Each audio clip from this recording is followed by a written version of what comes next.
जय हिंद दोस्तों। तो चलिए आज की क्लास में फिर से मैं बताने वाला हूं आपको टॉप 50 मैथ ऑब्जेक्टिव प्रश्न। तो चलिए सभी क्वेश्चंस को एक एक करके शानदार तरीके से देखते हैं और आप लोग भी सीखते हुए चलिए हम आपको सिखाते हैं। ठीक है, धीरे धीरे चलेंगे आसान तरीके से। ओके, और वीडियो पसंद आता है तो लाइक कीजिए, सब्सक्राइब कीजिए चैनल को। ठीक है, और अपने दोस्त के साथ शेयर जरूर कीजिए। ओके, चलिए प्रश्न के ऊपर चलते हैं और सीधी बात, नो बकवास, डायरेक्ट जो है प्रश्न को देखते हुए देखिए यहाँ पर आपके सामने प्रश्न को पढ़िएगा, दिमाग लगाइएगा। दो वृत्तों की परिधियों का अनुपात दिया है 2 अनुपात, तो उनके क्षेत्रफलों का अनुपात क्या होगा। जब परिधियों का अनुपात दे देना या त्रिज्याओं का अनुपात, तो आप यहाँ वाला का स्क्वायर कर देंगे, वही क्षेत्रफल निकल जाएगा। कह रहा ना कि क्षेत्रफल क्या होगा, तो कहना मेरे भाई 2 के स्क्वायर 4 और 3 के स्क्वायर 9 हो जाएगा। यानी आप स्क्वायर कर देंगे, वही जो आंसर हो जाएगा। यानी ऑप्शन नंबर कौन है, ऑप्शन नंबर ए आपका राइट होगा। ठीक है, उम्मीद करता हूँ आप समझ गए होइएगा। चलिए अगले प्रश्न पर। अगले प्रश्न है 9 सेक square A minus 9 ten square ए बराबर क्या होगा। 9 और 9 दोनों में कॉमन है, तो 9 आप कॉमन ले लीजिए, तो यहाँ बच गया 9 यहाँ है, 9 यहाँ कॉमन ले लिए, तो यहाँ बच गया सेक स्क्वायर ए माइनस बच गया आपके पास 10 स्क्वायर ए। ठीक, बताइए 9 है तो 9 और यहाँ कुछ नहीं तो गुना का साइन दे दीजिए। ठीक है, गुना का साइन दे दीजिए और sec square A minus 10 square A, मतलब sec square theta minus 10 square theta बराबर 1 होता है। फार्मूला क्या होता है, 1। तो बताइए 9 इकाई कितना हो जाएगा 9। यानी ऑप्शन नंबर कौन सा 9 है, तो ऑप्शन नंबर बी जो है आपका राइट हो जाएगा। ठीक है, उम्मीद करता हूँ आपको समझ में आ रहा होगा। ठीक है, चलिए अगले प्रश्न पर चलते हैं। एक वृत्त की परिधि 2 पाई से बढ़कर 8 पाई हो जाता है, तो इसका नया क्षेत्रफल क्या होगा। ठीक है, नया क्षेत्रफल पहले 2 पाई है, उससे बढ़कर 8 पाई हो गया। ठीक, चलिए तो पुरानका को तो छोड़ दीजिए। पहले था 2 पाई, उससे बढ़कर 8 पाई हो गया, तब ना आपको नया वाला पूछ रहा है, पुराना वाला नहीं पूछ रहा है। तो नया वाला पर इंतजार करते हैं। तो मानिए कि वृत्त की परिधि का फार्मूला क्या होता है, 2 पाई आर होता है। नयका वाला है तो इसको R1 मान लेते हैं। इसके बराबर आपके पास कितना दिया है, 8 पाई दे दिया, 8 पाई। मतलब वृत्त की परिधि का जो फार्मूला होता है वह 2 पाई आर होता है। तब पुरानका को छोड़ देना है आपको, ये नहीं लेना है, नयका वाला को ले लेते हैं। नयका वाला को R1 मान लिए हैं, 2 पाई R1। ठीक है, फार्मूला था 2 पाई आर। ठीक, और बराबर कितना दिया है 8 पाई, तो यहाँ पर 8 पाई हमने ले लिया। तो कहेंगे 2 चौका कितना हो जाएगा 8 हो जाएगा, और पाई से पाई कट गया, मतलब R1 का वैल्यू कितना आ गया, तो 4 आ गया। ठीक, 4। तो इसका नया क्षेत्रफल क्या होगा, नया क्षेत्रफल तो नयके वाला तब हो जाएगा ना। चलिए नया क्षेत्रफल वृत्त की परिधि का फार्मूला होता है पाई आर स्क्वायर, तो पाई और आर के वैल्यू कितना है, R1 मान लीजिए, क्योंकि नयका वाला को 1 माने हम, तो 1 मान लीजिए, तो कितना हो जाएगा वो R1 के वैल्यू कितना है 4, तो 4 का आप स्क्वायर कर लीजिए, तो कितना हो जाएगा पाई और ये हो जाएगा 16 पाई। तो कह रहा है नया क्षेत्रफल क्या हो जाएगा, तो कहेंगे 16 पाई हो जाएगा, यानी 16 गुना हो जाएगा। क्या हो जाएगा, 16 जो है गुना हो जाएगा। ज़्यादा सोचने की आवश्यकता नहीं है। कितना गुना हो जाएगा, 16 गुना, 16 पाई आएगी ना, बात खत्म। 16 गुना जो है इसका राइट आंसर हो जाएगा। ठीक है, चलिए तो हो गया ऑप्शन नंबर आपका सी जो है राइट है। उसके बाद ये वाला प्रश्न को देखिए, और यहाँ पर जो है 2 है, इसके बाद जो है ये जो है आपका तीसरा प्रश्न था, ये चौथा प्रश्न था। ठीक है, चलिए हो गया right answer option number C. अगले प्रश्न चौथा, किसी त्रिभुज के शीर्ष के बिंदुओं के निर्देशांक, किसी त्रिभुज के शीर्ष बिंदुओं के निर्देशांक दिया गया है, तो इसके केंद्रक के निर्देशांक, मतलब त्रिभुज के शीर्ष दिया गया है तो हमसे पूछ रहा है केंद्रक। केंद्रक बराबर फार्मूला होता है, केंद्रक बराबर जो फार्मूला होता है क्या होता है, त्रिभुज का केंद्रक फार्मूला होता है x1 plus x2 plus x3 बटा 3 comma y1 plus y2 plus y3 और बट्टा 3, ये होता है केंद्रक का फॉर्मूला। लगा दीजिए, x1 होगा, x2 होगा, x3 होगा। तो बताइए यहाँ पर क्या हो जाएगा, केंद्रक आपको निकालना है तो इस यही वाला को निकाल लीजिए, पता चल जाएगा। x1 का वैल्यू 4 है और प्लस x2 का वैल्यू कितना है, यहाँ पर 0 है, और प्लस x3 का वैल्यू कितना है, 5 है, और बट्टा कितना हो जाएगा, 3 हो जाएगा। ठीक है, 3 हो जाएगा।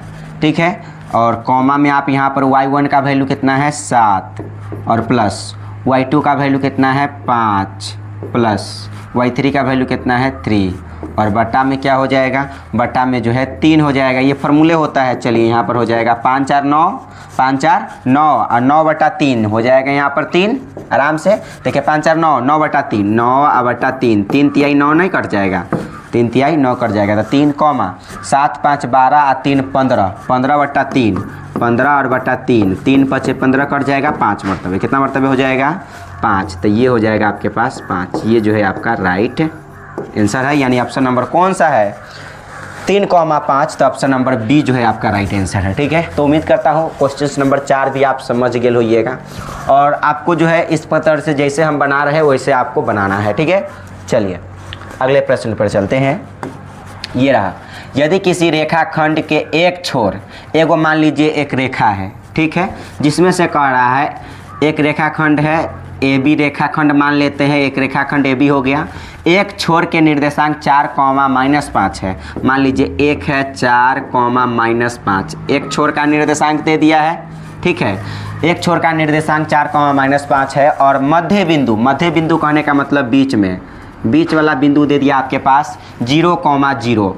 तो मध्य बिंदु यहाँ पर O मान लीजिए, और O का वैल्यू दे दिया 0,0। ठीक है, 0 हो तो दूसरे छोर के निर्देशांक क्या होगा, दूसरे छोर के निर्देशांक को मान लीजिए x, y रहा। क्या है दिक्कत मानने में, कोई प्रॉब्लम नहीं होगा। ठीक है, चलिए तो मध्य बिंदु आपको दे दिया ना, मध्य बिंदु से निकाल लीजिए। मध्य बिंदु O रहा, ठीक है, तो O बराबर फार्मूला हो जाएगा, मध्य बिंदु का फार्मूला होता है x1 + x2/2, y1 + y2/2। ठीक, चलिए O का निर्देशांक कितना है, 0,0 बराबर x1 का वैल्यू कितना है, 4। x1 का वैल्यू कितना है, 4। यहाँ x1 i x2, ये हो जाएगा x1 e x2। तो x1 का वैल्यू यहाँ पर 4 और x2 का वैल्यू कितना हो जाएगा, x हो जाएगा, बट्टा कितना हो जाएगा, 2, y1 का वैल्यू यहाँ पर -5 है तो -5, प्लस तो प्लस, y2 के जगह पर y रख लीजिए, और बटा में कितना हो जाएगा, 2। ठीक है, 2 हो जाएगा। तो बताइए 4 + x, यहाँ पर देखिए इतना है x के वैल्यू और ये भी x के वैल्यू, ये y का वैल्यू और इतना y का वैल्यू।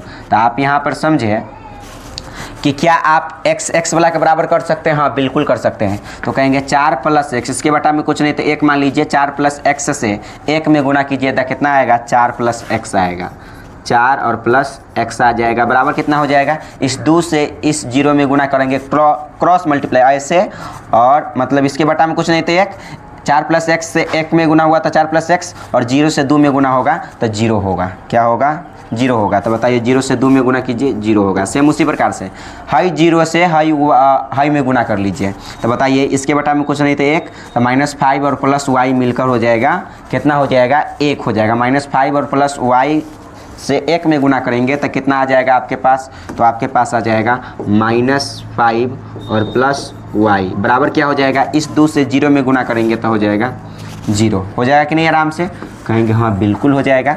अब यहाँ पर आप करेंगे तो x बराबर आ जाएगा, इधर प्लस में 4 उधर जाएगा तो माइनस में 4, तो y बराबर कितना आ जाएगा, इधर -5 उधर जाएगा तो +5। तो x के वैल्यू जो है आपके पास, अब दूसरे छोर का निर्देशांक -4,5 आना चाहिए, तो -4,5 है कोई ऑप्शन, -4,5 ये ऑप्शन नंबर कौन हो जाएगा, बी जो है आपका राइट होगा। चलिए अगले प्रश्न पर चलते हैं। अगले प्रश्न ये रहा आपके सामने 6 नंबर, a बराबर 30 डिग्री, b बराबर 60 डिग्री, तो sine a cos b plus cos a into sine b का मान क्या होगा। मान रख लीजिए ना, a के जगह पर 30 रखिए, तो साइन हो जाएगा यहाँ पर कितना, साइन हो जाएगा 30 डिग्री, a के जगह पर कितना 30, b के जगह पर 60, और a के जगह पर 30 और b के जगह पर 60। मान रख लीजिए। बताइए साइन 30 का वैल्यू होता है 1/2। यहाँ गुना कर लीजिए, यहाँ इंटू कहने का मतलब गुना। कॉस 60 का भी वैल्यू होता है 1/2। ठीक है, साइन 30 का 1/2, कॉस 60 का भी वैल्यू होता है 1/2 प्लस कॉस 30 का वैल्यू जो है आपके पास √3 और बटा में 2 होता है इंटू साइन 60 का वैल्यू होता है √3 और बटा में 2 होता है। तो 1 से गुना करेंगे 1 में तो 1 होगा, 1 गुने 1, 2 से 2 में गुना कीजिए 4 प्लस √3 से √3 में तो 3 होगा, 2 से 2 में गुना कीजिए 4 होगा। ठीक है, तो बताइए 4 का एलसीएम लेंगे तो यहाँ 4 आ जाएगा। ठीक है, और यहाँ 4 आ जाएगा तो 3 और 1 मिलकर हो जाएगा 4 से 4 कट गया, 1 मरतबे 1 आंसर जो है आपका आ जाएगा। कौन सा ऑप्शन है? ऑप्शन नंबर बी जो है आपका राइट हो जाएगा। ठीक है, कौन सा ऑप्शन? ऑप्शन नंबर बी हो जाएगा। कहेंगे 4 कैल्शियम लिए तो 4, नीचे समान तो ऊपर समान होगा, 3 और 1 कितना हो जाएगा? 4। सिंपल। चलिए 6 के बाद यहाँ पर 7वां प्रश्न को देखिए। ओ है 0,0 मूल बिंदु दिया है तो P के निर्देशांक कितना है तो दूरी क्या होगा? तो सिंपल सी मतलब है, ये हो गया मूल बिंदु और एक बिंदु यहाँ पर बिंदु P के निर्देशांक दे दिया। और जब भी कह दे मूल बिंदु से दूरी, यहाँ पर O है यहाँ पर P है, OP का दूरी पूछ रहे हैं, दूरी OP है मतलब OP का दूरी क्या होगा? तो मूल बिंदु से जो दूरी का जो फार्मूला होता है वह होता है x² + y²। किसके अंदर? रूट के अंडर में। तो रूट के अंडर में होता है x² और प्लस में y²। तो कहेंगे x के वैल्यू हो गया -3, इसका स्क्वायर कर लो मेरे भाई, और y के वैल्यू हो गया -4, इसका स्क्वायर कर लो। ठीक है, तो हो जाएगा यहाँ पर -3 के स्क्वायर 9 और प्लस -4 के स्क्वायर कितना हो जाएगा? 16। तो 16 और 9 मिलकर कितना हो जाएगा? 25। तो 25 के वर्गमूल कितना आ जाएगा? 5 आ जाएगा। सिंपल सी मतलब है। तो बताइए ऑप्शन नंबर कौन सा राइट है? ऑप्शन नंबर सी जो है राइट है। मूल बिंदु से जो दूरी होता है √x² + y², ये फार्मूला होता है। ओके, चलिए अगले प्रश्न पर चलते हैं। और अगले प्रश्न ये रहा आपके सामने, x अक्ष पर किसी बिंदु के निर्देशांक का रूप क्या होगा? x अक्ष पर, तो x अक्ष पर y नियामक 0 होता है। It's very simple. x अक्ष पर कह दिया ना तो y का वैल्यू 0, तो हो गया x अक्ष पर कहा तो y के वैल्यू क्या होगा? 0। हो गया, बात खत्म। अगले प्रश्न, बिंदु 10, साइन 60 डिग्री और 0 और 0, 10 साइन 30 डिग्री के बीच की दूरी। तो बीच की दूरी का फार्मूला होता है, यहाँ पर दूरी सूत्र होता है। आराम से आपको दूरी निकालना है तो क्या निकालेंगे? रूट के अंदर चढ़ा लेंगे और यहाँ वाला में से यहाँ को घटा लीजिए। तो 0 और माइनस कर लो कितना? 10 साइन कितना? तो कहेंगे 60 डिग्री। इसका क्या कर लेना है आपको? स्क्वायर प्लस क्या कर लेना है? अब इसमें से इसको y वाला में से y वाला को घटा लीजिए, क्या फ़र्क पड़ता है? तो 10 साइन 60 डिग्री, 10 साइन 60 नहीं 30 कितना है? 10 साइन 30 डिग्री, 10 साइन 30 डिग्री में से घटा लेना है किसको? तो घटा लेना है यहाँ पर 0 को। ठीक है, और इसका होल स्क्वायर कर लेना है। ज़्यादा कुछ करने की आवश्यकता नहीं है। इसका राइट आंसर 10 होगा। कहेंगे कैसे? देख लीजिए यहाँ पर कैसे होने वाला है। रूट है तो रूट, 0 का कोई वैल्यू नहीं, माइनस का स्क्वायर करेंगे प्लस हो जाएगा, 10 के स्क्वायर करेंगे यहाँ पर कितना आ जाएगा? 100 आ जाएगा ना। अब बताइए साइन 60 का वैल्यू क्या होता है? तो साइन 60 का जो वैल्यू होता है वह √3 और बटा 2 होता है, लेकिन स्क्वायर करना है ना? स्क्वायर करना, जब आपको स्क्वायर करना है तो इसको आप स्क्वायर कीजिएगा ना। 10 का स्क्वायर करेंगे 100 होगा। साइन 60 का मतलब साइन 60 का वैल्यू √3 बटा 2, तो √3 का स्क्वायर करेंगे तो 3 और बटा 2 के स्क्वायर करेंगे कितना हो जाएगा? 4, 3/4। यानी यहाँ पर जो मान आ जाएगा इंटू में 100 × 3 और बटा 4 और प्लस कितना आ जाएगा? यहाँ पर देखिए 0 का कोई वैल्यू नहीं रहा है, तो 10 के स्क्वायर कीजिए तो क्या हो जाएगा? 100 आ जाएगा। ठीक है, 100 और यहाँ कुछ नहीं तो गुना का साइन दे दीजिए। ठीक है, और साइन 30 का वैल्यू होता है 1 और बटा 2, और यहाँ स्क्वायर वाला बात है तो स्क्वायर कर लीजिए। ठीक है, तो 1 के स्क्वायर 1 और 2 के स्क्वायर करेंगे 4 आ जाएगा। 1/4 कितना आ जाएगा? 1/4। तो काट लीजिए, 25 चौका 100 कटा जाएगा आराम से। ठीक है, 25 चौका 100 आराम से कटा जाएगा। फिर से 25 चौका 100 कटा जाएगा कि नहीं, बिल्कुल कटा जाएगा। तब कितना आ जाएगा आपके पास जो आ जाएगा 25 तिहाई 75 और प्लस में 25 इकाई कितना 25 जोड़ लीजिए, तब 25 75 100 और 100 का वर्गमूल कितना हो जाएगा 10। ऑप्शन नंबर कौन राइट है, ऑप्शन नंबर सी जो है राइट है, ज़्यादा सोचने की आवश्यकता नहीं है। चलिए कह रहा है 2x प्लस 4y बराबर 10 3x प्लस 6y बराबर 12 द्वारा निरूपित रेखाएं कैसी होगी। देखते हैं कैसी होगी। तो निरूपित रेखाएं कैसी होगी इसके बारे में बात करते हैं। तो सबसे पहले आपको निकालना पड़ेगा, निकालिए a1 बटा a2 निकाल लीजिए। तो a1 का वैल्यू यहाँ पर 2 हो जाएगा, ई हो x के बगल वाला a1 पहले वाला, और फिर इधर में जाएंगे तो ई हो गया पहला समीकरण, ठीक है पहला, और ये हो गया आपके पास दूसरा समीकरण, ठीक है। तो a1 का वैल्यू 2 और बटा में a2 का वैल्यू आ जाएगा।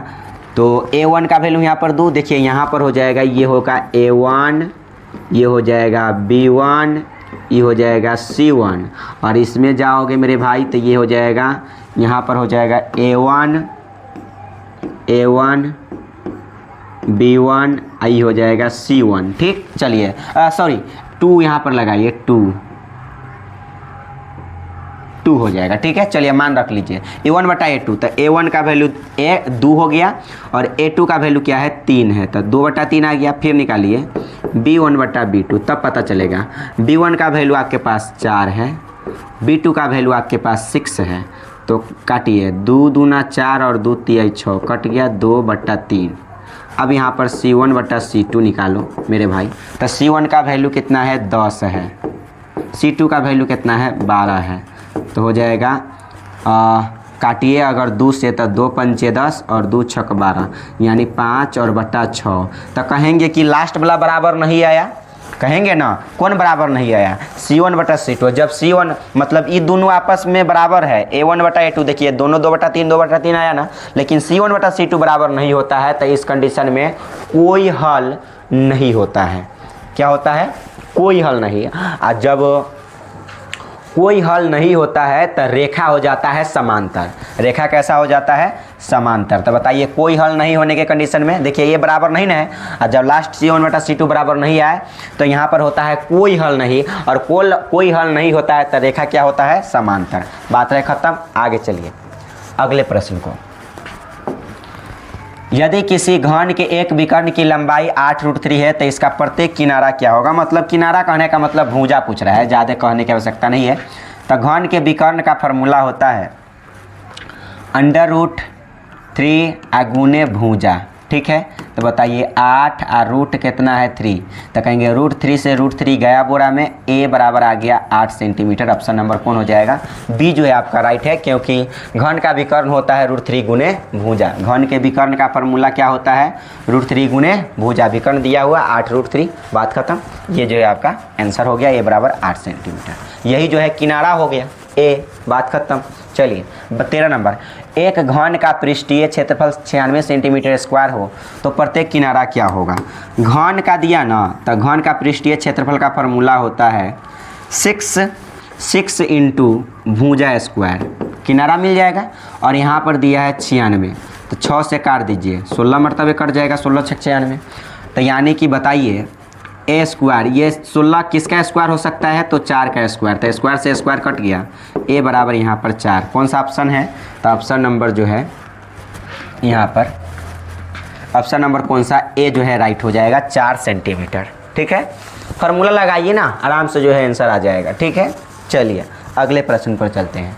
अगले प्रश्न आपके सामने ये रहा और कह रहा है क्वेश्चंस में गोले का पृष्ठीय क्षेत्रफल क्या होगा। तो गोले के पृष्ठीय क्षेत्रफल 4πr² होता है, सोचने की क्या आवश्यकता है, ठीक। चलिए अगले प्रश्न, दो अर्धगोले के आयतनों का अनुपात 27:64 है तो उनके वक्र पृष्ठीय क्षेत्रफल का अनुपात क्या होगा, ठीक है।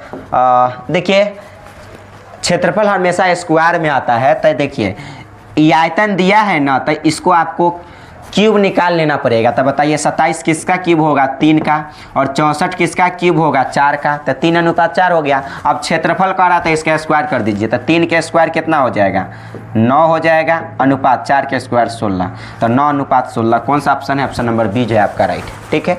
चलिए 15 के बाद अब चलते हैं 16 नंबर प्रश्न में। 16 नंबर प्रश्न को देखिए ध्यान से। कह रहा है दो बेलनों की त्रिज्याओं का अनुपात 3:2 है, तो उनकी ऊंचाइयों का अनुपात इतना है, तो आयतनों का अनुपात कितना होगा। बड़ा सिंपल है। मान लीजिए अनुपात वाला फंडा है, तो अनुपात है, हम दो बेलन के बात कर रहे हैं ना, दो बेलन, तो कहते हैं यहाँ पर दो गो बेलन है और दोनों बेलन का आपको क्या करना है, आयतन का अनुपात निकालना है। क्या निकालना है, अनुपात। तो बेलन की बात हो रहा है आयतन, तो हम ऊपर मान लेते हैं पहली बेलन का आयतन, ठीक है, फर्स्ट बेलन का आयतन। फर्स्ट बेलन के आयतन के लिए फार्मूला लिखते हैं। बेलन के आयतन का फार्मूला होता है, आयतन का formula pi r square h, लेकिन पहला है तो R1H1 लिख देते हैं, बटा हो जाएगा पाई आर स्क्वायर एच, तो R2H2 लिख दीजिए, क्योंकि बेलन के अनुपात कहने का मतलब है बटा। बताइए अनुपात कहने का क्या मतलब है दोस्तों, यहाँ पर बटा होगा। देखिए कह रहा है ना कि उनकी आयतनों का अनुपात, मतलब दोनों बेलन के आयतन का अनुपात क्या होगा। तो देखिए आयतन का अनुपात यदि आपको निकालना है तो सबसे पहले पहला बेलन के आयतन और बटा में दूसरे बेलन के आयतन कर दीजिएगा, जो है आयतन का अनुपात निकल जाएगा। ठीक है, बेलन का है तब। ठीक, चलिए तो पाई से पाई कट गया और पाई से पाई कट गया, तो R1 का वैल्यू क्या होगा। देखिए ये है त्रिज्याओं का अनुपात दिया ना, तो ये होगा R1, ठीक है, और ये हो जाएगा यहाँ पर R2, ठीक है, और ऊंचाइयों का अनुपात दिया मतलब H1, ये हो जाएगा H2, ठीक है। चलिए तो R1 का वैल्यू कितना है, 3। R1 का वैल्यू यहाँ पर कितना है, 3, और स्क्वायर कर दीजिए यहाँ पर इंटू H1 का वैल्यू कितना है, 5, तो 5 बटा R2 का वैल्यू कितना है, 2, तो 2 के स्क्वायर कर दीजिए इंटू H2 का वैल्यू कितना है, 7, ठीक है। तो 3 के स्क्वायर 9 और 9 पचे कितना हो जाएगा यहाँ पर, 9 पचे 45, 3 के स्क्वायर 9, 9 पचे 45 बटा 2 के स्क्वायर 4, 4 सत्ते 28, ठीक है, 4 सत्ते कितना हो जाएगा 28, तब 45, तो 45 और ई बटा कहने का मतलब है अनुपात कितना 28। तो है कोई ऑप्शन है, ऑप्शन नंबर बी जो है आपका राइट हो जाएगा। ठीक है, 45 अनुपात 28। ठीक, चलिए अगले प्रश्न पर चलते हैं। ये रहा अगला प्रश्न आपके सामने, sine square theta into 1 plus cot square theta. तो देखिए साइन स्क्वायर तो साइन स्क्वायर थीटा रहने दीजिए और इंटू यहाँ पर तो गुना का साइन दे दीजिए। 1 प्लस कॉट स्क्वायर थीटा बराबर फार्मूला होता है कोसेक स्क्वायर थीटा। क्या होता है, कोसेक स्क्वायर थीटा। सिंपल सी मतलब है ये क्या होता है, क्योंकि आप जानते हैं कि cosec square theta minus cot square theta बराबर 1 होता है। ठीक है, तो बताइए कोसेक स्क्वायर थीटा बराबर क्या होगा, कोसेक स्क्वायर थीटा बराबर 1, इधर माइनस तो हो जाएगा तो प्लस कॉट स्क्वायर थीटा। समझ रहे हैं, तो 1 प्लस कॉट स्क्वायर की जगह पर कितना कोसेक, और sign square theta into cosec square theta बराबर 1 होता है फार्मूला, क्योंकि sine theta into cosec theta बराबर 1, और स्क्वायर है तो क्या फर्क पड़ता है, 1 के स्क्वायर करेंगे 1 ही होगा, हो गया, बात खत्म। तो बताइए ऑप्शन नंबर कौन सा है राइट, ऑप्शन नंबर जो है सी जो है राइट है। अगला प्रश्न, यदि किसी शंकु की ऊंचाई यहाँ पर 12 दिया है, ठीक है, और त्रिज्या यहाँ पर 5 मीटर दिया हो, ठीक है, तो त्रिज्यक ऊंचाई यानी एल निकालने का बड़ा सिंपल सी फंडा होता है। किसी अगर शंकु दे तब देखिए यहाँ पर ये अगर मान लीजिए एक शंकु आप ऐसे बना लीजिए, ये हो गया आपके पास एक शंकु, ठीक है, इस शंकु का जिसमें हाइट दिया गया है, ठीक, ये हो गया आपका हाइट ऐसे जो दिया है, ये क्या है हाइट का वैल्यू यानी एच के वैल्यू यहाँ पर दे दिया 12 मीटर, और त्रिज्या का वैल्यू दे दिया यहाँ पर आर यानी त्रिज्या का वैल्यू दे दिया 5 मीटर। तो त्रिज्यक ऊंचाई यानी एल का वैल्यू क्या होगा, त्रिज्यक ऊंचाई कौन सा होता है पता है आपको, ये होता है त्रिज्यक ऊंचाई। कौन होता है त्रिज्यक ऊंचाई, तो कहेंगे ये होता है त्रिज्यक ऊंचाई यानी एल, और एल निकालने का फार्मूला होता है √h² प्लस में r²। ठीक है, तो बताइए h का वैल्यू क्या है आपके सामने 12, तो 12 का स्क्वायर कर लीजिए, प्लस r का वैल्यू यहाँ पर 5, ठीक है 5, तो 5 का स्क्वायर आप कर सकते हैं। तो बताइए 12 का स्क्वायर है 144 प्लस 2 के स्क्वायर है 4, ठीक है, 2 के स्क्वायर कितना आ जाएगा 4। तो बताइए आपको जो है हो किया जाएगा यहाँ पर 12 के स्क्वायर को 44 हो जाएगा। त्रिज्यक ऊंचाई एल का मान आपको चाहिए, ठीक है, 12 के स्क्वायर 144 और सॉरी यहाँ पर आर के वैल्यू यहाँ पर 2 नहीं, यहाँ पर 5 है, क्या है 5, तो 5 के स्क्वायर जो करेंगे तो कितना आ जाएगा यहाँ पर 25 ना आ जाएगा, 25, तो 144 और 25 मिल जाएगा तो 5 4 यहाँ पर 9 हो जाएगा, 4 2 6 हो जाएगा, ठीक है, 169। तो बताइए 169 किसका वर्गमूल होता है? 13 का। तो बताइए, तो 13 है ऑप्शन में, ऑप्शन नंबर सी जो है आपका राइट हो जाएगा। ठीक है, इस कदर से जो है बनाया जाता है। अगले प्रश्न पर चलते हैं। अगले प्रश्न क्या है आपके सामने, ज़रा ध्यान से देखेंगे, एक एक प्रश्न समझ में आएगा। किसी लंबवृत्तीय बेलन के आधार का क्षेत्रफल दिया है πa² और ऊंचाई 20 सेंटीमीटर हो तो उसके वक्र पृष्ठ का क्षेत्रफल क्या होगा? चलिए, लंबवृत्तीय बेलन के आधार का क्षेत्रफल दे दिया πa²। तो बताइए, वृत्त के क्षेत्र बेलन है तो बेलन का क्षेत्रफल का फार्मूला होता है 2πr/h, यही होता है। ठीक, और दे कितना दिया क्षेत्रफल? दे दिया πa², यही दे दिया ना, πa², जिसमें 2 है तो 2 और पाई है तो रहने दीजिए फिलहाल। और r का वैल्यू जो है आपको पता नहीं है। ठीक है, वक्र पृष्ठ का तो क्षेत्रफल चाहिए ही। किसका क्षेत्रफल चाहिए? वक्र पृष्ठ का क्षेत्रफल। लंबवृत्तीय बेलन के आधार का क्षेत्रफल दे दिया। सॉरी, 1 मिनट, पहले क्वेश्चंस को आप समझिए। क्वेश्चंस क्या कहता है? एक लंबवृत्तीय बेलन है, एक बेलन जो है, इससे पहले कौन सा क्वेश्चन था दोस्तों?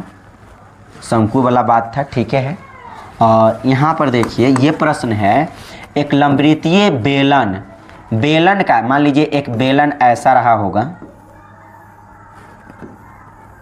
कहता है लंबवृत्तीय बेलन के आधार का क्षेत्रफल। आधार तो ये नीचे वाला होता है, इसका क्षेत्रफल तो ये तो एक वृत्त है ना, एक ये क्या है? वृत्त। तो वृत्त के क्षेत्रफल दे दिया है πa²।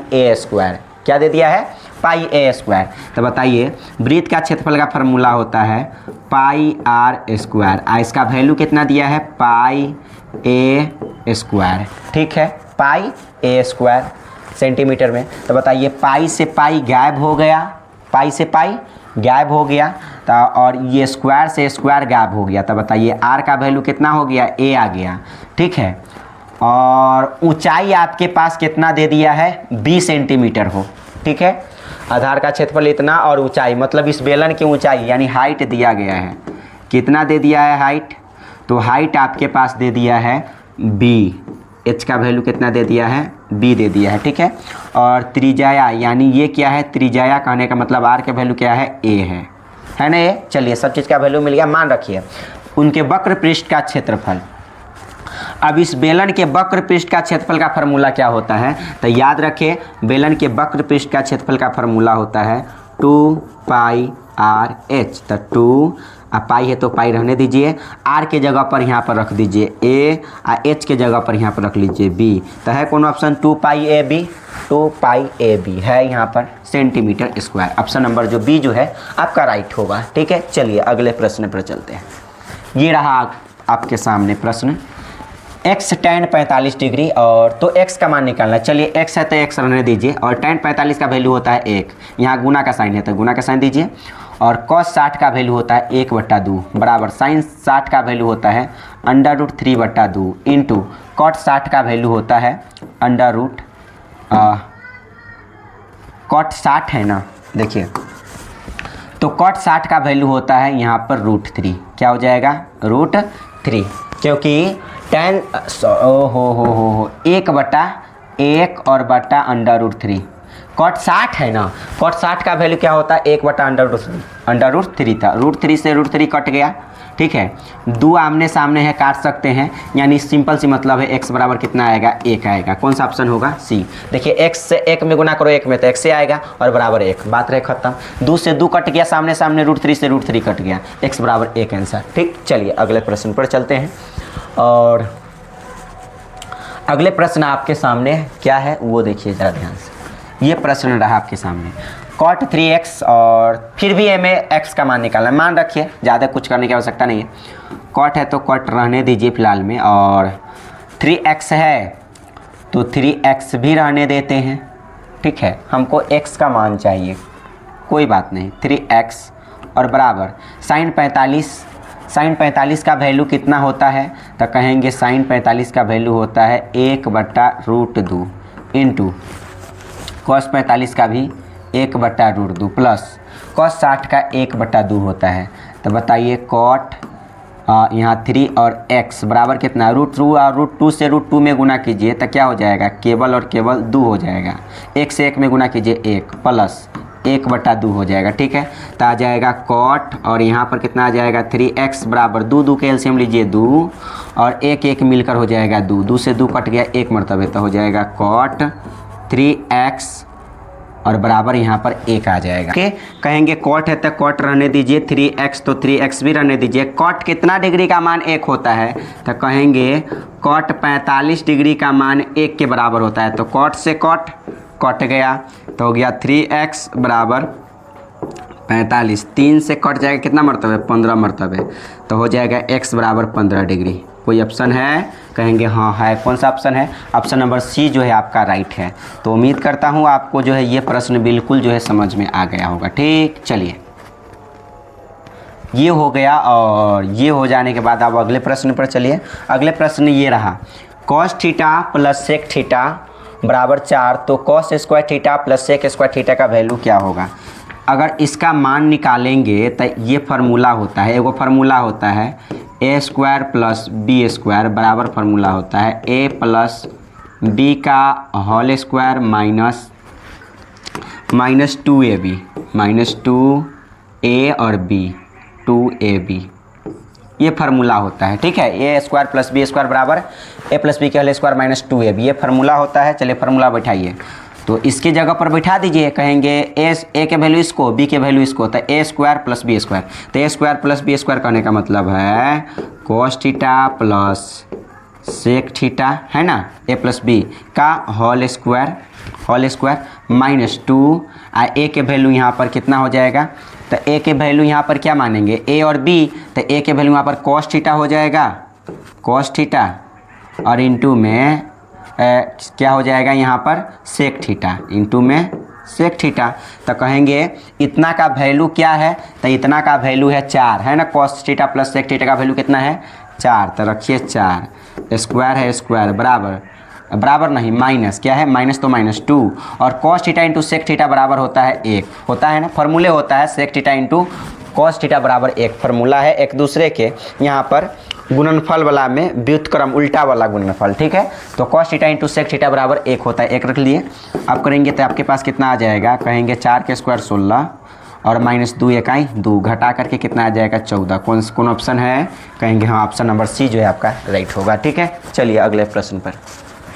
यह प्रश्न रहा 23 नंबर आपके सामने, सेक ए प्लस tan a बराबर 2a और सेक ए माइनस tan a बराबर b, तो ए बी का मान क्या होगा, ए बी का मान क्या होगा। ठीक है, देख लीजिए ए और बी का मान क्या होगा। सबसे पहले तो ए बराबर तो आप निकाल दीजिए, मान लीजिए ए बराबर हम निकालना चाहेंगे तो क्या लिख सकते हैं, सेक ए प्लस tan a बराबर ए, ई वाला आ जाएगा बट्टा में 2, नहीं आ जाएगा, बिल्कुल आ जाएगा बट्टा में 2, यानी आ जाएगा ये बट्टा में 2।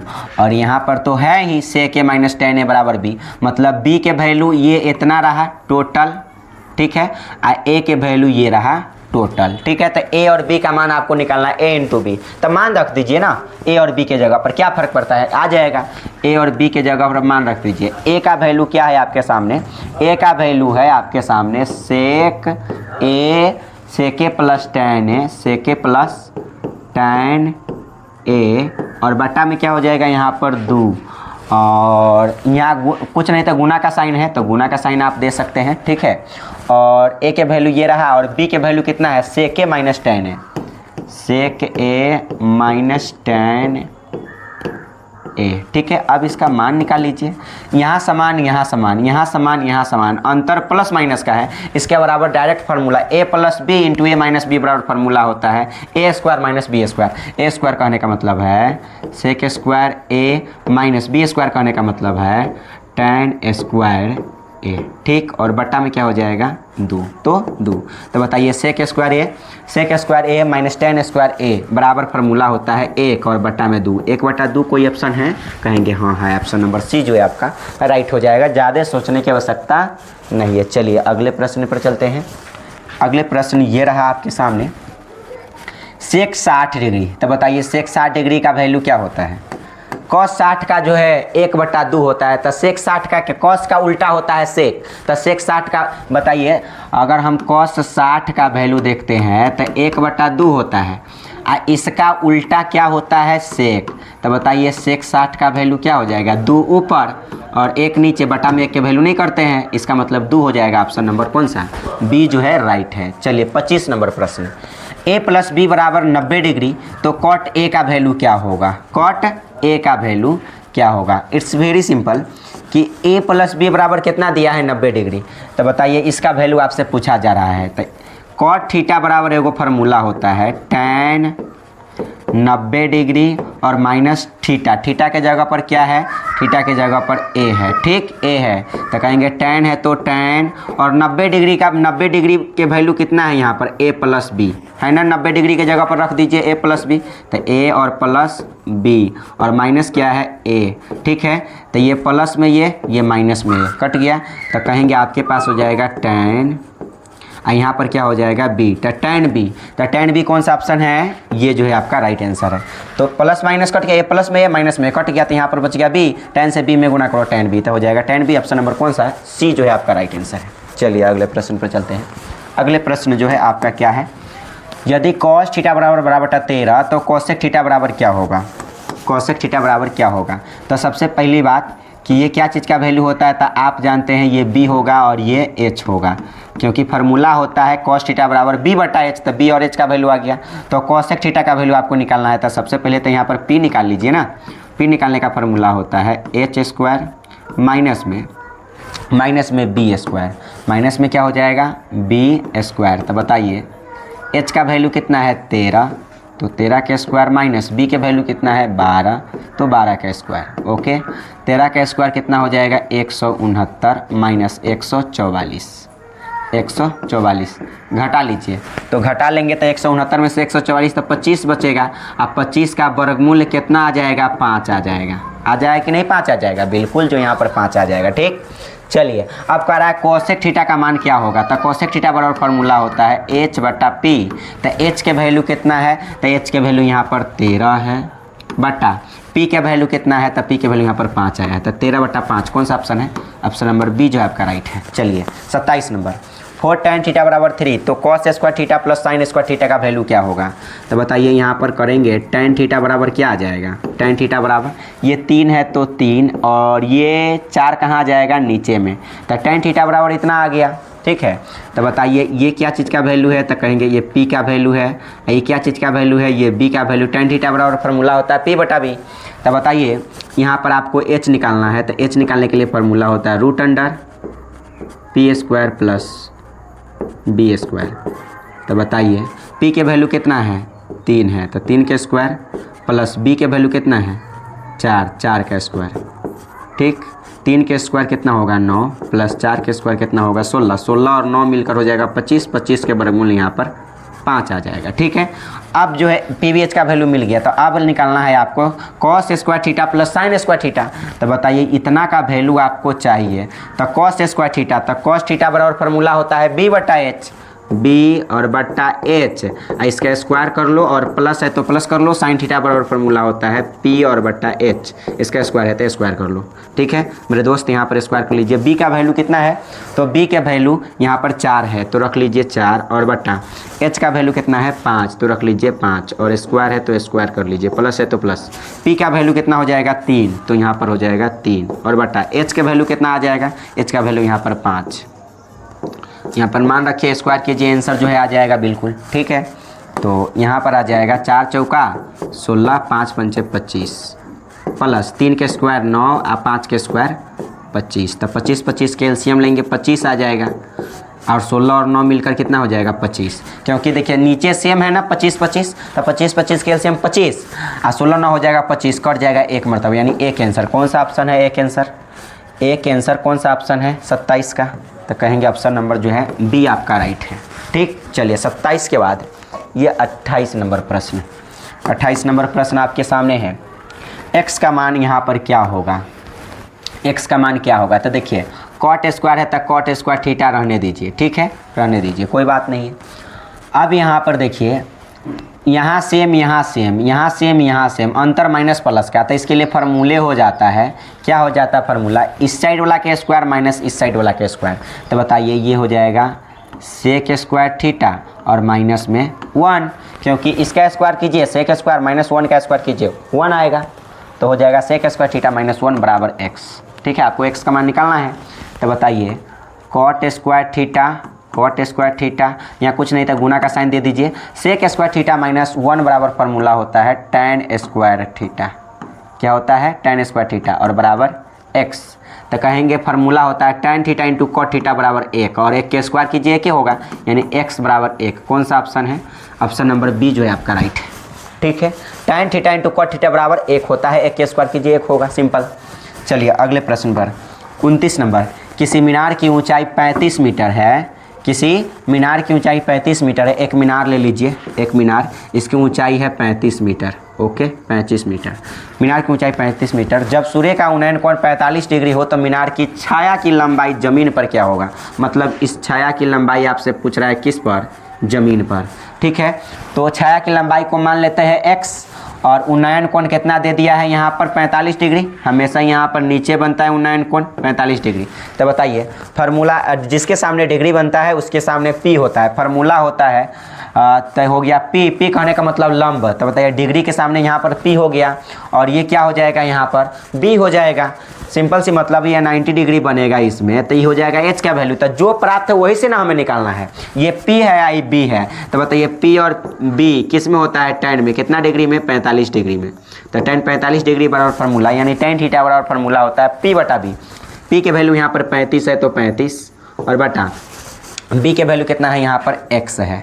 ठीक है, आराम से जो है आप जो है इसका छाया की लंबाई x का वैल्यू निकाल लीजिएगा, छाया मतलब ज़मीन पर क्या छाया बनेगा उसका लगा दीजिए, काम 35 हो जाएगा, tan 45 का 1 तो 1 और बराबर 35 तो 35 और बटा में x से 1 में गुना कीजिए, x बराबर कितना आ जाएगा 35। तो बताइए छाया की लंबाई कितना आ गया 35 मीटर। ज़्यादा सोचने की आवश्यकता नहीं है, ये जो छाया है, छाया कहने का मतलब पृथ्वी पर बना, ये छाया की लंबाई कितना आ गया 35 मीटर। चलिए अगले प्रश्न, ये 30 नंबर प्रश्न,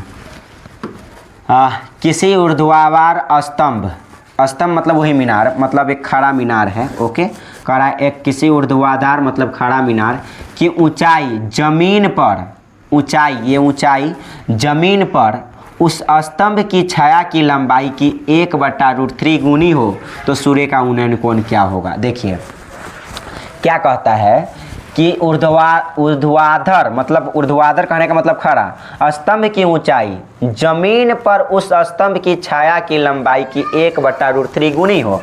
मतलब मान लीजिए कि जमीन पर छाया x है, ठीक है, जमीन पर छाया क्या है, x है, और तब यहाँ पर जो है ये जो ऊर्ध्वाधर जो मीनार की ऊंचाई है वह 1/√3 गुनी है किसका, छाया की लंबाई का 1/√3 गुनी। तो बताइए यहाँ पर कितना हो जाएगा, x का 1/√3 मतलब x से गुना कर दीजिए किस में, 1/√3 में, तो 1/√3 हो जाएगा। मतलब कह रहा था ना कि उस स्तंभ की छाया की लंबाई 1/√3 गुनी है।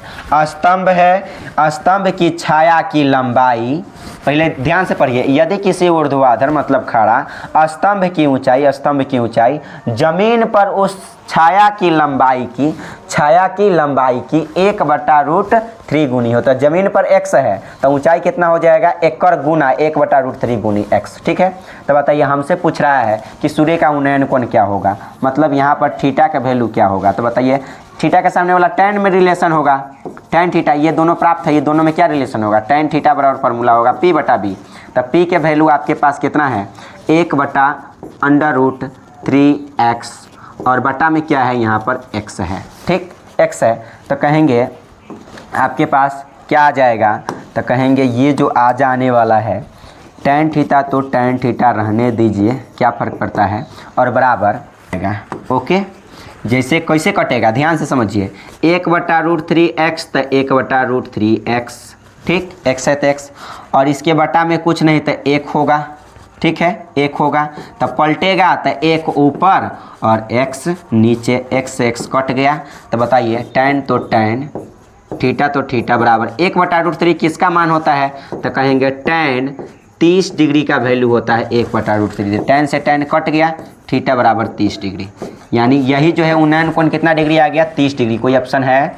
कहेंगे हाँ है। कौन सा ऑप्शन है? ऑप्शन नंबर ए जो है आपका राइट। 30 के बाद चलिए 31 नंबर प्रश्न ये रहा आपके सामने। इतना का वैल्यू क्या होगा? देखिए सिंपल सी मतलब है, इतना का वैल्यू 1 होगा। कहेंगे कैसे 1 होगा, तरीका बताइए ज़रा। ठीक है, तो देख लीजिए और सबको मर्ज कीजिए और किसके बराबर जो आ जाता है वो ज़रा ध्यान से आप समझेंगे। ठीक है, देखिए इसको भी तोड़िए, इसको भी तोड़िए, इसको भी तोड़िए, सबको तोड़िए। तो तोड़ेंगे तो क्या आ जाएगा? सबका मान यदि तोड़ेंगे तो आ जाएगा आपके पास, इसको बदलिए, कोसेक थीटा 1/sin थीटा के बराबर होगा। फार्मूले होता है कोसेक थीटा बराबर साइन कॉस के रूप में बदलिए, और माइनस यहाँ पर हो जाएगा साइन थीटा, इंटू तो इंटू, और सेक थीटा को 1/cos थीटा लिख सकते हैं, फार्मूले होता है, और कॉस को रहने दीजिए, साइन और कॉस के रूप में बदल कर देखिए आता है कि नहीं। इंटू तो इंटू, tan थीटा बराबर फार्मूला होता है साइन थीटा और बटा में cos थीटा, प्लस तो प्लस, और cot थीटा बराबर फार्मूला होता है cos थीटा और बटा में साइन थीटा। ठीक, ब्रैकेट बंद। अब चलिए यहाँ पर आ जाएगा 1 तो 1, माइनस तो माइनस, साइन से साइन में गुना कीजिए, साइन स्क्वायर थीटा, और बटा में क्या हो जाएगा यहाँ पर साइन थीटा। ठीक है, साइन थीटा आ जाएगा, और यहाँ पर क्या आ जाएगा, बटा में cos थीटा, cos थीटा। ठीक है, cos थीटा हो जाएगा। तो 1 है तो 1, माइनस तो माइनस, cos से cos में गुना कीजिए तो क्या हो जाएगा, cos स्क्वायर थीटा आ जाएगा, इंटू cos साइन का एलसीएम लेंगे तो हो जाएगा cos थीटा इंटू में साइन थीटा। ये हो गया एलसीएम। क्या हो गया? एलसीएम। अब यहाँ पर क्या हो जाएगा, cos से cos कट गया तो यहाँ बच गया साइन, साइन से साइन में गुना कीजिए, sign square theta, sign square theta, plus sign से साइन कट गया तो यहाँ बच गया cos, cos से cos में गुना कीजिए, cos स्क्वायर थीटा। ठीक, चलिए 1 माइनस साइन स्क्वायर थीटा बराबर फार्मूला होता है cos स्क्वायर थीटा और बटा में साइन थीटा। ठीक, साइन थीटा, इंटू कहने का मतलब गुना का साइन दे दीजिए, 1 माइनस cos स्क्वायर थीटा बराबर फार्मूला होता है sign square theta, sign square theta, और बटा में क्या हो जाएगा, cos थीटा। यहाँ इंटू गुना का साइन दे दीजिए, sign square theta plus cos square theta बराबर 1 होता है, और बटा में क्या है तो cos थीटा है, और इंटू में साइन थीटा है। ठीक, साइन थीटा है। तो कहेंगे कि यहाँ पर देखिए एगो यहाँ 2 गो है, cos स्क्वायर कहने का मतलब 2 गो cos स्क्वायर यहाँ पर थीटा है, तो नीचे में भी तो 2 गो cos है, एगो यहाँ cos एगो यहाँ cos, तो ये से ये गायब हो गया, सिंपल सी मतलब है, एक मरतबे। और ऊपर साइन स्क्वायर थीटा है तो नीचे भी तो 2 गो साइन है, यहाँ पर भी साइन यहाँ पर भी साइन, तो 2 गो हो गया, तो ये पूरे से ये और ये कट गया, तो कितना आ गया, 1 के बराबर, 1 बच गया, 1। ऑप्शन नंबर पहले ही हम बता दिए कि कौन सा होगा, ऑप्शन नंबर सी जो है राइट हो जाएगा। थोड़ा सा जो है दिमाग लगाने की तो आवश्यकता है। ठीक, चलिए तो आपके पास जो है राइट आंसर कौन हो जाएगा, बी जो है हो जाएगा। अब इसका मान क्या होगा, इसका मान भी ढूंढ लीजिए। तो यहाँ पर देखिए इसका मान ए का वैल्यू आपसे पूछा जा रहा है, ए का वैल्यू पूछा जा रहा है। तो एक काम कीजिए, दोनों में से कोई एक को चेंज कर दीजिए। तो आपको साइन यहाँ पर 2 साइन ए और दिया है sine 50 degree plus cos 40 degree बराबर 2 साइन ए, तो ए का मान क्या होगा, ए का मान क्या होगा? चलिए देखते हैं ए का मान क्या होगा। तो साइन 50 को रहने दीजिए फ़िलहाल में, क्योंकि उस साइड 50 है, और इसको बदल दीजिए साइन के रूप में। तो साइन में बदलेंगे तो फार्मूला होता है, इसको मान लीजिए थीटा, तो फार्मूला cos थीटा बराबर फार्मूला होता है sine 90 degree minus theta, theta के जगह पर 40 डिग्री। ठीक, 40 डिग्री, और बराबर कितना हो जाएगा 2 साइन, और ए तो ए। ठीक, ए का मान निकल जाएगा यहाँ से, तो हो जाएगा साइन 50 डिग्री और प्लस साइन 90 में से 40 घटा करके हो जाएगा साइन 50 डिग्री, और बराबर 2 साइन ए। ठीक, 2 साइन ए, तो साइन 50 और साइन 50, 2 गो साइन 50 हो गया, तो कहेंगे 2 गो साइन 50 हो गया, तो लिख दीजिए 2 गो साइन 50 डिग्री बराबर 2 साइन ए, 2 साइन ए। तो कहेंगे 2 से 2 कट गया, साइन से साइन कट गया, तो बताइए ए बराबर यहाँ पर कितना आ गया 50 डिग्री। सिंपल सी मतलब है, ए का वैल्यू कितना आ गया 50 डिग्री। कौन सा ऑप्शन है, ऑप्शन नंबर बी जो है आपका राइट आंसर है। 31 32 हो गया। अब चलिए 33 नंबर प्रश्न पर। 33 नंबर प्रश्न आपके सामने ये रहा, 2 थीटा बराबर π/2, तो सेक थीटा का मान क्या होगा। देखिए 2 थीटा तो 2 थीटा रहने दीजिए, और पाई का वैल्यू होता है 180 और बटा में कितना हो जाएगा 2। ठीक है, तो बताइए 2 से इसको काट दीजिए, कितना मरतबे 90 मरतबे कट गया कि नहीं, बिल्कुल कट गया। 2 से 90 मरतबे, ये 2 से काट दीजिए इसको 45 मरतबे, कट गया कितना मरतबे 45 मरतबे, यानी थीटा बराबर आ गया 45 डिग्री। ठीक है, तो सेक थीटा का मान क्या होगा, तो सेक और थीटा के जगह पर 45, तो बताइए सेक 45 का मान कितना होता है √3 √2। सेक 45 का मान कितना होता है √2। ऑप्शन जो है ये राइट हो जाएगा। चलिए 34 नंबर प्रश्न को देखिए, sine square 23 degree plus sine square 67 degree.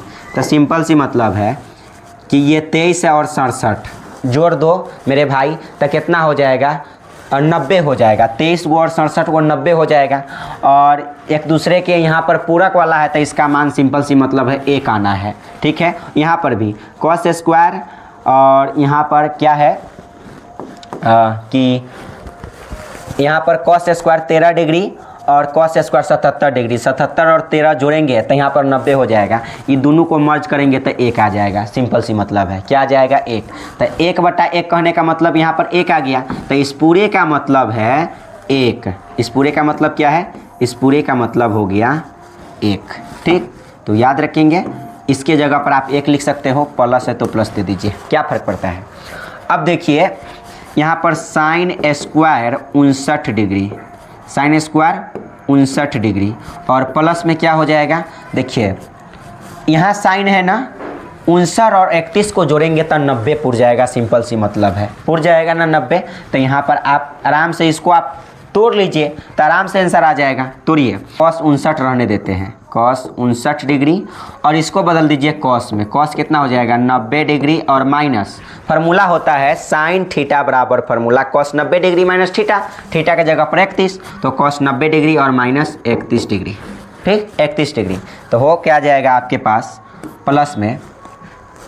तो बताइए कॉस 59, तो कॉस 59 डिग्री और इंटू कॉस 90 में से 31 घटा करके कितना आ जाएगा कॉस 59 डिग्री। ठीक, 59, तो कहेंगे 1, तो 1 प्लस साइन स्क्वायर कितना degree, sine square 59 degree, plus cos से कॉस में गुना करो, कॉस स्क्वायर 59 तो 59 डिग्री। तो बताइए sign square theta plus cos square theta, theta के जगह पर 59 और 59 आ गया, तो sine square theta plus cos square theta बराबर 1 होता है। तो कहेंगे यहाँ से 1 और इसका वैल्यू हो जाएगा 1, तो 1 + 1 मिलकर कितना हो जाएगा 2 हो जाएगा।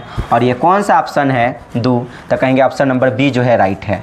कौन सा ऑप्शन है, ऑप्शन नंबर बी जो है आपका बिल्कुल जो है राइट होगा। कौन सा ऑप्शन, ऑप्शन नंबर बी 2। ठीक है, लीजिए, तो ऑप्शन नंबर बी जो है राइट है। चलिए अगले प्रश्न पर चलते हैं। 35 नंबर प्रश्न, एक वर्ष में एक महीना यदि छाया चुना जाता है तो अप्रैल या जून होने की प्रायिकता क्या होगा। देखिए टोटल महीने 12 गो होता है, अप्रैल या जून कह रहा है, अप्रैल या जून, तो अप्रैल या तो जून, तो कै गो महीना 2 गो महीना की बात कर रहा है। जो निकालना है ऊपर धर दीजिए, टोटल हमेशा नीचे प्रायिकता में, जो निकालना है ऊपर। तो अप्रैल या जून 2 गो महीना हो गया, तो 2 और बटा 12, तो 2 × 2 और 2 × 6 12, 1/6 आंसर। 36 नंबर प्रश्न, यदि 1, 4, x, 5, y का माध्य 7 है तो x और y में संबंध क्या होगा। सिंपल सी मतलब है, सबको जोड़ दीजिए, सबको जोड़ेंगे तो क्या होगा 1, सबको जोड़ेंगे तो क्या हो जाएगा, यहाँ पर जोड़िए सबको, तो 4 और 1 5, ठीक, 5 4 9 हो जाएगा, 5 4 कितना हो जाएगा 9, तो 9 और प्लस कितना हो जाएगा x + y, x और प्लस y, बटा में क्या हो जाएगा, कै गो संख्या है 1 2 3 4 5, 5 गो संख्या। फार्मूले होता है कुल फ्रैक्शनों का, इस सबको जोड़ दो, सबको जोड़ दो, आ बटा में जय गो संख्या है उतना लिख लो। सबको जोड़ लिए, बटा में कै गो संख्या 1 2 3 4 5 गो, तो यहाँ पर 5 को लिख देंगे, 2 4 5, तो नीचे में यहाँ पर 5 लिख देंगे। इसका माध्य कितना दिया है 7, ज़्यादा सोचने की आवश्यकता नहीं है, तो कहेंगे यहाँ पर हो जाएगा 9 और प्लस x + y और बराबर 5 7 कितना 35, तो हो जाएगा x + y और बराबर 35 में से घटा लीजिए, यहाँ पर माइनस में 9 कर लीजिए, तो x और प्लस में y और बराबर 35 में से 9 घटाएंगे तो कितना आ जाएगा आपके पास यहाँ पर 15 में से 9 घटा करके 1 मिनट, 5 4 9 और 1 10, सॉरी यहाँ पर 10 होगा। क्या हो जाएगा, यहाँ जो है 10 न होना चाहिए, 10, ठीक है। तो यहाँ पर भी कितना आ जाएगा, 10 हो जाएगा। इसको भी डिलीट कीजिए, इसको भी डिलीट कीजिए, तो हो जाएगा 10, ठीक है।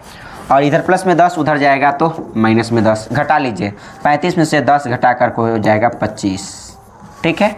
25 कौन सा ऑप्शन है, x + y = 25, तो ऑप्शन नंबर सी जो है आपका राइट है, ठीक। चलिए अगले प्रश्न पर चलते हैं। अगले प्रश्न क्या रहा वो ज़रा ध्यान से समझिए। ये प्रश्न रहा आपके सामने, 2 लगातार विषम संख्याओं का मौसा क्या होगा। विषम संख्या, तो 2 लगातार विषम संख्या का मौसा पूछ रहा है।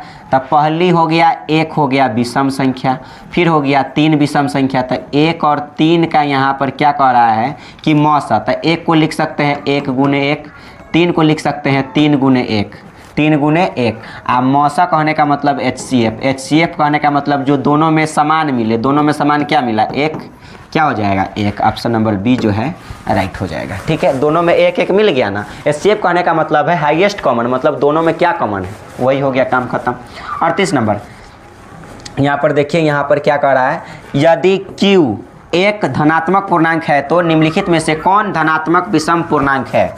धनात्मक विषम पूर्णांक का रूप खोजा जा रहा है, विषम पूर्णांक का रूप। तो यहाँ पर Q की जगह पर 1 2 3 4 मान रख कर देखिए विषम जो आ गया वही आंसर। तो कहेंगे Q के जगह पर सिंपल सी मतलब ये +1 है, तो ये +1 है, यही आना चाहिए आंसर। देखिए Q के जगह पर आप 1 रखिए, 6 × Q के जगह पर आप 1 रखिएगा तो क्या हो जाएगा, और प्लस में यहाँ पर 1 है ही, तो कहेंगे 6 × 1 = 6 और 1 मिलकर 7 हो जाएगा। विषम आया और विषम पूछ ही रहा है क्या होगा, कह रहा है ना कि कौन जो है धनात्मक विषम पूर्णांक का रूप होगा। यहाँ पर देखिए, और 6 और Q के जगह पर फिर रखिए 2, तो क्या हो जाएगा 6 दूना 12 और 1 हो जाएगा 13, तब पर भी विषम मिला, ठीक है। अगर आप 3 रखिएगा तो 6 3 18 और 1 हो जाएगा 19, तो 7 13 19, यानी ऑप्शन नंबर ए जो है राइट हो जाएगा। 6Q + 1 सब आ रहा है ना विषम विषम, यानी ऑप्शन नंबर ए ही जो है राइट होगा, ज़्यादा सोचने की आवश्यकता नहीं है। चलिए अगले प्रश्न की ओर चलते हैं।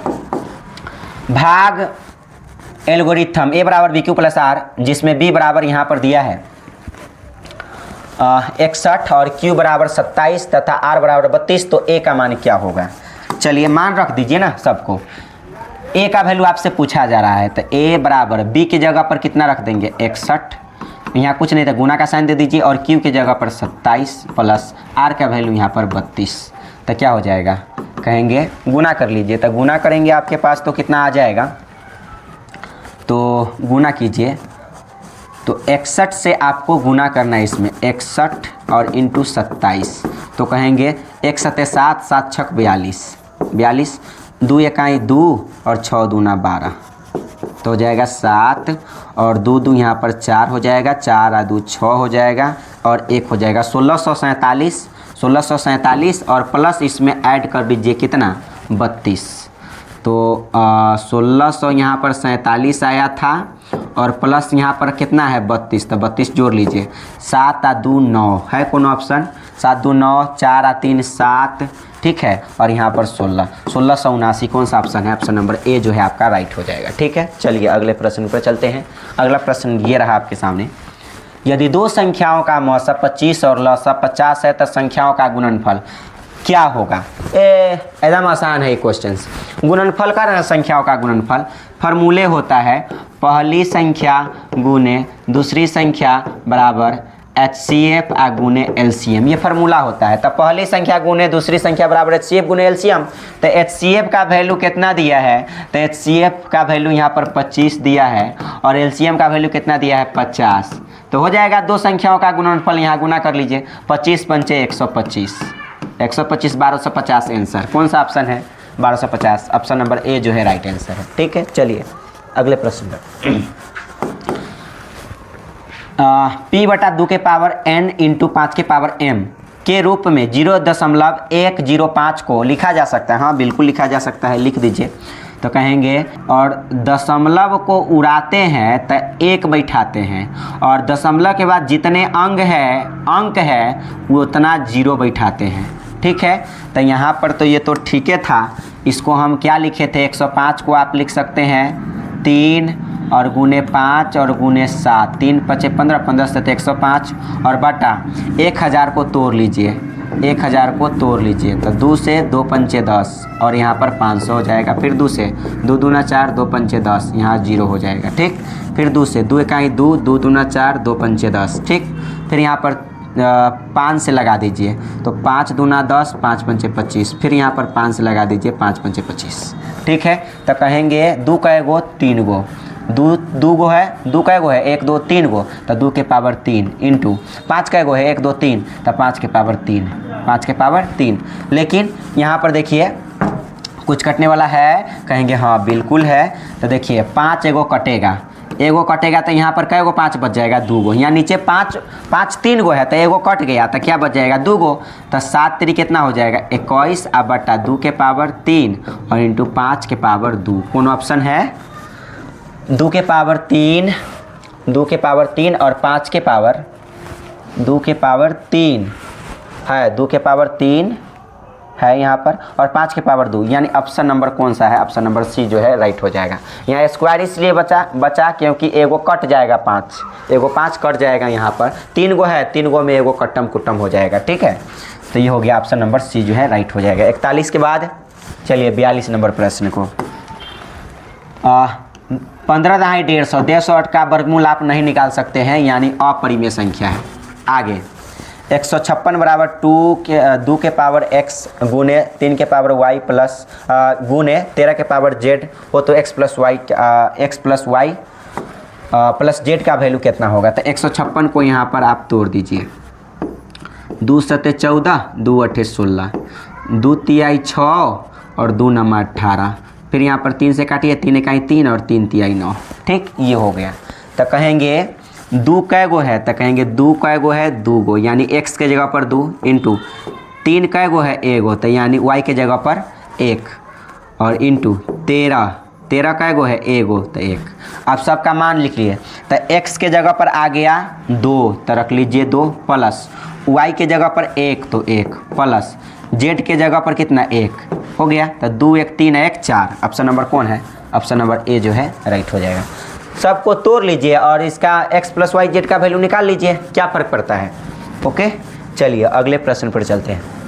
43 नंबर प्रश्न, इसका मान क्या होगा सरलतम रूप। तो देखिए 0 है तो 0, दशमलव को उड़ाएंगे, 0 है तो 0। अब इसको बनाने का तरीका देख लीजिए, इसको बनाइए आप आसानी तरीके से। 0 तो 0, दशमलव के जगह पर प्लस दे दीजिए और 3 है तो 3 और बटा 3 के ऊपर जाएगा और रेकरिंग बटा में उतना ही 9, रेकरिंग के जगह पर बटा में 9 बैठता है और प्लस है तो प्लस, 0 है तो 0, दशमलव की जगह पर डाल दीजिए प्लस, ठीक। और 4 है तो 4 और ऊपर रेकरिंग के कोई भी संख्या के ऊपर जितने रेकरिंग उतना जो है बटा में क्या बैठता है 9 बैठता है। तो हो जाएगा 3 बटा 9 और यहाँ पर 9, तो कितना हो जाएगा, यहाँ पर देखिए काट दीजिए, तो 3 इकाई 3 और 3 तिहाई 9 कट गया, तो आ जाएगा 1 बटा 3 प्लस 4 बटा 9, 4 बटा 9। तो 9 और 3 के लघुत्तम लेंगे तो यहाँ पर आ जाएगा 9, कितना आ जाएगा 9 3 के लघुत्तम 9 आ जाएगा, ठीक है। तो 3 तिहाई 9 तो 1 तिहाई 3 प्लस 9 इकाई 9 तो 4 इकाई 4, तो बताइए 4 और 3 7 और बटा 9, 7 बटा 9 कौन ऑप्शन है, कहेंगे हाँ है, ऑप्शन नंबर बी जो है आपका राइट होगा, ठीक। 43 के बाद अब चलते हैं 44 नंबर प्रश्न पर। कह रहा है 2 अपरिमेय संख्याओं 3 प्लस अंडर रूट 6 तथा 3 माइनस अंडर रूट 5 का गुणनफल क्या होगा, अपरिमेय संख्या होगा। ये देखिए अगर यहाँ 6 है, यहाँ पर भी 6 होता तब यहाँ पर परिमेय हो सकता था, लेकिन अब नहीं होगा, ठीक है, अब नहीं होने वाला है। देखिए तो फार्मूला लगा देते आराम से बन जाता, लेकिन अब नहीं होगा। यहाँ रूट अंडर 6 है, यहाँ रूट अंडर 6 तो परिमेय होता, लेकिन इस कंडीशन में अपरिमेय होगा, ठीक है, क्योंकि यहाँ रूट के जो है अंडर यहाँ सेम है तो यहाँ पर भी सेम रहना चाहिए, तब जो है यहाँ पर परिमेय होता, नहीं तो अपरिमेय होगा, सिंपल सी मतलब है, ठीक। चलिए 45 नंबर, रूट अंडर 64 बटा 81 प्लस रूट अंडर 16 बटा 9, 16 बटा 9 क्या होगा। तो 64 का वर्गमूल कितना होगा और इसका वर्गमूल कितना होगा, तो बताइए। 64 का वर्गमूल यहाँ पर हो जाएगा 8 बटा 81 का वर्गमूल 9 प्लस तो प्लस 16 का वर्गमूल 4 और 9 का वर्गमूल 9। तो 9 का एलसीएम लीजिए तो 9 आ जाएगा। अच्छा, सिंपल सी मतलब है कि रूट से बाहर हो गया ना, परिमेय संख्या है। रूट से बाहर हो गया तो परिमेय संख्या है, सोचने की आवश्यकता नहीं है। रूट के अंदर होगा तबे अपरिमेय, रूट से बाहर हो गया तो कहेंगे परिमेय संख्या। समांतर श्रेणी में प्रथम n पदों का योग इतना है तो समांतर श्रेणी का सारवंतर क्या होगा? सारवंतर, तो सबसे पहले सारवंतर आपको निकालना है, यानी डी का वैल्यू। तो कैसे करेंगे? सबसे पहले n1 का वैल्यू निकालिए, n1। तो 5 n के जगह पर आप रखिए 1, तो क्या हो जाएगा माइनस, और फिर n की जगह पर 1, तो 1 के स्क्वायर करेंगे 1 होगा। तो बताइए सबसे पहली बार क्या हो जाएगा? सबसे पहली बार 5 इकाई 5, 5 में से 1 घटाइए तो 4 हो जाएगा। अब n के जगह पर 2 रखिए, अपने से रखना है। तब 5 है तो 5 इंटू n के जगह पर 2 माइनस 2 के स्क्वायर कर लीजिएगा, 2 के स्क्वायर है ना, स्क्वायर तो स्क्वायर कर लीजिए। ऐसे भी 1 के स्क्वायर करेंगे तो 1 होगा। 5 में से 1, 5 माइनस 1 बराबर 4, और यहाँ 5 दूना 10, 2 के स्क्वायर 4, तो 10 में से 4 घटा कर कितना हो जाएगा? 6 आ जाएगा, 6 आ जाएगा। और सारवंतर निकालने के लिए दुइयों का मान काफ़ी है, तो 6 में से 4 घटा लीजिए, कितना बचेगा? 2। है कोई ऑप्शन? यही ऑप्शन राइट हो जाएगा। सारवंतर कैसे निकालते हैं? फॉर्मूला होता है दूसरा पद माइनस पहला पद। तो ये हो गया 4। अगर एपी की बात करेंगे, किसकी बात करेंगे? एपी का। तो एपी यहाँ पर 4, 6, और भी डाउट जा सकता है आगे एपी, ठीक है। तो 6 में से 4, इधर में से इधर को घटाएंगे, काम 35, 6 में से 4 घटा करके 2, तो हो जाएगा ऑप्शन नंबर सी जो है राइट हो जाए। 46 के बाद 47 नंबर प्रश्न को देखिए। समांतर श्रेणी का दूसरा पद 13 है तथा इसका पांचवा पद 25 है, तो श्रेणी का सारवंतर क्या होगा? सारवंतर फिर भी आपको कह रहा है डी निकालने के लिए। सारवंतर आराम से यहाँ पर देखिए, दूसरा पद 13, इसका पांचवा पद जो है 25 है, तो सारवंतर क्या होगा? सारवंतर, ठीक से निकालते हैं। तो कहना मेरे भाई, दूसरा पद, आप दूसरा पद के लिए लिख सकते हैं a प्लस डी बराबर 13। जैसे आपको 50वां पद कहता है तो a को घटा करके a प्लस 49d, वैसे ही दूसरा पद के लिए a प्लस डी, 1d, 1 न लिखकर d लिख दीजिए, काम 35। ये मान लीजिए ये समीकरण फर्स्ट रहा। उसके बाद इसका पांचवा पद 25 है, तो a प्लस 4d और बराबर कितना हो जाएगा? 25। तो सारवंतर अपने निकल जाएगा d का वैल्यू। ये समीकरण मान लीजिए सेकेंड है, सेकेंड है। तो कहेंगे समीकरण सेकेंड है, कहेंगे समीकरण नंबर फर्स्ट में से सेकेंड को घटाने पर इसलिए किए हैं, सॉरी हाँ ठीक है, घटाने पर इसलिए किए हैं क्योंकि यहाँ a प्लस डी है बराबर 13 और a प्लस 4d बराबर यहाँ पर 25 है। तो यहाँ पर करेंगे तो a प्लस डी बराबर 13 और a प्लस 4d बराबर 25, a प्लस 4d और बराबर 25, ठीक 25। तो चिन्ह परिवर्तन कीजिए, माइनस यहाँ माइनस और यहाँ माइनस, चिन्ह परिवर्तन कर दीजिए, a कट गया। तो यहाँ 4 गो डी में से a गो डी जाएगा, तब माइनस में 3 गो डी बचेगा क्योंकि इसका वैल्यू खत्म। चिन्ह परिवर्तन के बाद 25 में से 13 को घटाइए, 5 में से 3 घटा कर 2 बचेगा, 2 में से 1 12 बचेगा, वो भी माइनस में। तो माइनस में बचेगा तो कहेंगे माइनस से माइनस कट गया, 3 चौका 12 कट गया। तो बताइए डी बराबर कितना आ गया? 4। ऑप्शन नंबर कौन सा है? ऑप्शन नंबर बी जो है आपका राइट है। 47 के बाद चलिए 48 नंबर प्रश्न पर। 48 नंबर प्रश्न ये रहा आपके सामने। करा समांतर श्रेणी इतना जो है दिया गया है, nवां पद है, nवां पद है, तो इसका मान क्या होगा? तो सबसे पहली बात, यहाँ पर समांतर श्रेणी है तो a का वैल्यू है और d निकालना है आपको। क्या निकालना है? d। तो d निकालने के लिए फार्मूला होता है दूसरा पद माइनस पहला पद। दूसरा पद 8 है, माइनस पहला पद कितना है? 3 है, घटा लीजिए 5। अब आपको इसका वैल्यू निकालना है तो लिख सकते हैं a 25 के लिए a प्लस 24d माइनस इसके लिख सकते हैं इसके लिए a 10 के लिए a प्लस 9d। तो हो जाएगा a प्लस 24d और माइनस, तो माइनस से a में गुना कीजिए, माइनस से प्लस में माइनस कितना? 9d। तो हो क्या जाएगा यहाँ पर a, ये प्लस में ये माइनस में ये कट गया। तो बताइए 24 गो डी में से 9 गो डी घटा लीजिए, तो 14 में से 9 गया तो कितना बचेगा? 9 9 7 1 मिनट 14 है, 14 में से 9 घटाइए तो कितना बचेगा? 14 तो 9 6 15, 9 5 14, 5 बचेगा। ठीक है, 5 14 है, एक मतलब 24 गो डी में से 9 गो डी घटाएंगे तो कितना बचेगा? देखिए यहाँ से लीजिए, 14 में से 9 घटा करके 5 बचेगा। और यहाँ पर जो है एक में एक, वहाँ पर क्या है यहाँ पर, तो यहाँ एक बच गया। ठीक है, तो यहाँ बच गया एक 15 डी, 15 डी तो कहेंगे 15। ठीक है, क्या कहेंगे यहाँ पर 15, और डी के वैल्यू क्या आपके सामने 5, तो 15 पचे कितना 75, 15 पचे 75। तो ऑप्शन नंबर कौन है? बी जो है आपका राइट है। चलिए 49 नंबर प्रश्न को देखिए। पी के किस मान के लिए इतना समांतर श्रेणी में है? समांतर श्रेणी में है तो देखिए सिंपल सी मतलब आपको पी के वैल्यू निकालना है, तो इसमें से इसको घटाइए, आराम से आपको जो है निकल जाएगा। सबसे पहले 13 में से घटा लीजिए किसको? 13 में से घटा लीजिए 2p प्लस 1 को घटा लीजिए, और बराबर 5p माइनस 3 में से घटा लीजिए किसको? 13 को। कैसे कैसे किए हैं इसको निकालने का तरीका है, यहाँ में से यहाँ घटाइए और बराबर कर दीजिए, यहाँ वाला में से यहाँ को घटा करके काम 35 हो जाएगा। तो कहेंगे तो हो जाएगा 13 और माइनस से 2p में तो माइनस 2p, और माइनस प्लस माइनस कितना 1 बराबर 5p, तो 5p और माइनस 13 और माइनस 3 हो जाएगा माइनस 16। तो बताइए यहाँ पर कितना आ जाएगा? तो आ जाएगा आपके पास 13 में से 1 घटा करके 12 माइनस में 2p बराबर 5p माइनस 16। तो कहेंगे आ जाएगा 12 और उधर माइनस में 16 इधर आएगा तो प्लस में 16 बराबर 5p, इधर माइनस में 2p उधर जाएगा तो प्लस में 2p।